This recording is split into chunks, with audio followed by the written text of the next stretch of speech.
लाल सागर में बढ़ते खतरे के बीच भारत ने अब एक बेहद साफ संकेत दे दिया है। अपने समुद्री हितों और अपनी जहाजों की सुरक्षा के लिए भारत किसी और के भरोसे नहीं रहेगा। भारतीय नौसेना ने हाई रिस्क माने जा रहे लाल सागर और बाब अल मंदेब के इलाके में सीधे मोर्चा संभाल लिया है।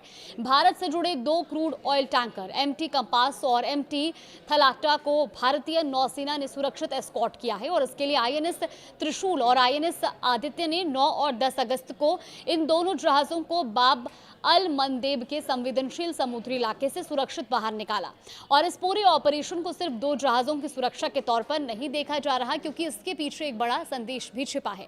भारत अब उस समुद्री इलाके में खुद सक्रिय हो रहा है जहां पिछले कुछ समय से व्यावसायिक जहाज लगातार निशाने पर हैं। और इसकी सबसे बड़ी वजह है यमन के पास एक भारतीय झंडे वाले जहाज पर हुआ हमले के बाद जहाज डूब गया। हालांकि उस पर सवार सभी 14 लोगों को सुरक्षित बचा लिया गया। यानी यमनी सरकार ने इस हमले के लिए हूती विद्रोहियों को जिम्मेदार ठहराया है, जबकि हूतियों ने आधिकारिक तौर पर हमले की जिम्मेदारी ही नहीं ली है। यानी खतरा अब सिर्फ किसी दूसरे देश के जहाज तक सीमित नहीं रहा, बल्कि भारतीय झंडे वाला जहाज भी इसकी चपेट में आ चुका है।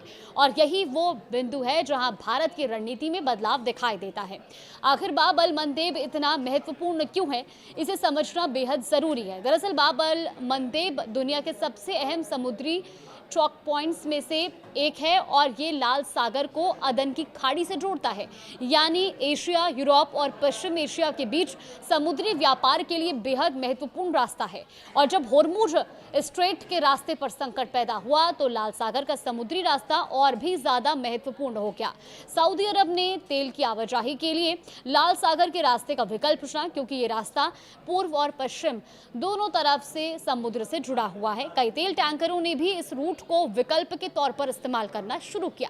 लेकिन अब समस्या ये है कि जिस रास्ते को वैकल्पिक और अपेक्षाकृत सुरक्षित विकल्प माना जा रहा था, वही रास्ता अब जोखिम में आ गया है, क्योंकि यमन के हूती विद्रोहियों की ओर से जहाजों को निशाना बनाए जाने का खतरा लगातार बना हुआ है। यानी तस्वीर बेहद गंभीर है। एक तरफ होर्मुज स्ट्रेट में संकट तो दूसरी तरफ बाब अल मंदेब में खतरा। दुनिया के 2 महत्वपूर्ण तेल और समुद्री रूट एक साथ अस्थिर होते हैं तो उसका असर सिर्फ समुद्र तक सीमित नहीं रहता। इसका सीधा संबंध ऊर्जा की आवाजाही और वैश्विक व्यापार से भी जुड़ जाता है। वहीं हूती बने समुद्र के लिए एक नया खतरा। जी हाँ, देखिए, यमन के हूती विद्रोही लंबे समय से लाल सागर और आसपास के समुद्री इलाकों में जहाजों को निशाना बनाते रहे और हालिया घटनाक्रम ने भारत के लिए इस खतरे को और गंभीर बना दिया है। भारतीय झंडे वाला एक जहाज हमले के बाद डूब गया और सभी 14 लोगों को सुरक्षित बचा लिया गया। लेकिन जहाज का डूबना अपने आप में एक बड़ा संकेत है। यमनी सरकार ने इस हमले के पीछे हूतियों को जिम्मेदार ठहराया, लेकिन हूती विद्रोहियों ने आधिकारिक तौर पर इसकी जिम्मेदारी नहीं ली है। ऐसे में कुल मिलाकर के अब ये सवाल भी खड़ा हो गया है कि सऊदी अरब के रेड सी पोर्ट्स के खिलाफ ब्लॉकेड का ऐलान भी किया गया था और इसका मतलब साफ है कि लाल सागर का संकट अब सिर्फ 1-2 जहाजों पर हुए हमलों की कहानी नहीं रह गया। ये पूरा समुद्री इलाका रणनीतिक तनाव का केंद्र भी बन चुका है। अब सवाल ये भी है कि आखिर भारत सीधे मैदान में क्यों उतरा है। देखिए, सबसे बड़ा सवाल यही है, भारत को खुद अपने युद्धपोत उतारकर तेल टैंकरों को एस्कॉर्ट करने की जरूरत क्यों पड़ रही है। और इसका जवाब हालिया घटनाक्रम में छिपा है, क्योंकि भारतीय झंडे वाले जहाज के डूबने के बाद यह साफ हो गया कि क्षेत्रीय संघर्ष का असर भारतीय समुद्री हितों तक पहुंच चुका है। और ऐसे में भारत के लिए सिर्फ ये उम्मीद करना पर्याप्त नहीं है कि अंतर्राष्ट्रीय व्यवस्था या दूसरे देश इस समुद्री रास्ते की सुरक्षा सुनिश्चित करेंगे। और यही वजह है कि भारतीय नौसेना ने हाई रिस्क जोन में अपनी मौजूदगी और सक्रियता बढ़ाई है। एमटी कंपास और एमटी थलाटा की एस्कॉर्टिंग इसी बदली हुई रणनीति का संकेत है।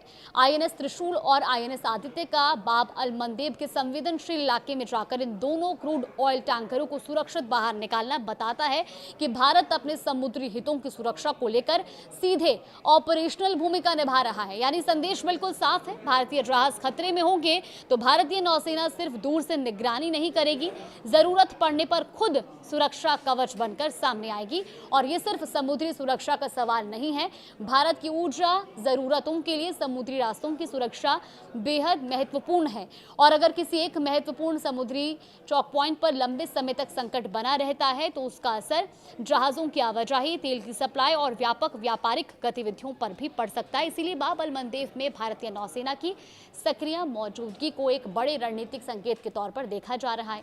अब सवाल यह कि आगे क्या होगा। तो फिलहाल सबसे बड़ा सवाल यह है कि लाल सागर और बाब अल मंदेब में खतरा कितना बढ़ता है। क्या व्यावसायिक जहाजों के लिए ये रूट और ज्यादा जोखिम भरा होगा और क्या तेल टैंकरों को सुरक्षित निकालने के लिए भारत को आगे भी इसी तरह स्कॉट ऑपरेशन करने पड़ सकते हैं। और क्या अंतर्राष्ट्रीय स्तर पर इस समुद्री रास्ते की सुरक्षा के लिए कोई प्रभावी व्यवस्था मजबूत होती है। तो इन सवालों के जवाब आने वाले समय में सामने आएंगे। लेकिन एक बात अब साफ है कि लाल सागर का संकट भारत से दूर नहीं है। यमन के पास भारतीय झंडे वाले जहाज पर हमला और उसके बाद भारतीय नौसेना का खुद हाई रिस्क जोन में उतरना, इन दोनों घटनाओं को साथ रखकर देखें तो भारत की प्राथमिकता बिल्कुल स्पष्ट दिखाई देती है। अपनी जहाजों की सुरक्षा, अपनी ऊर्जा सप्लाई की सुरक्षा और उन समुद्री रास्तों की सुरक्षा जिनसे भारत के रणनीतिक और आर्थिक हित जुड़े हैं। इसीलिए एमटी कंपस और एमटी थलाटा के स्कॉटिंग सिर्फ 2 टैंकरों को एक खतरनाक इलाके से निकालने का ऑपरेशन नहीं है, ये उस बदलते समुद्री माहौल का संकेत है जिसमें भारत अब अपने हितों की सुरक्षा के लिए खुद आगे बढ़कर जिम्मेदारी लेने की तैयारी करता दिखाई दे रहा है। तो कुल मिलाकर के इस पूरी खबर को लेकर के आपका क्या मानना है, मैं कमेंट बॉक्स में अपनी राय जरूर दें।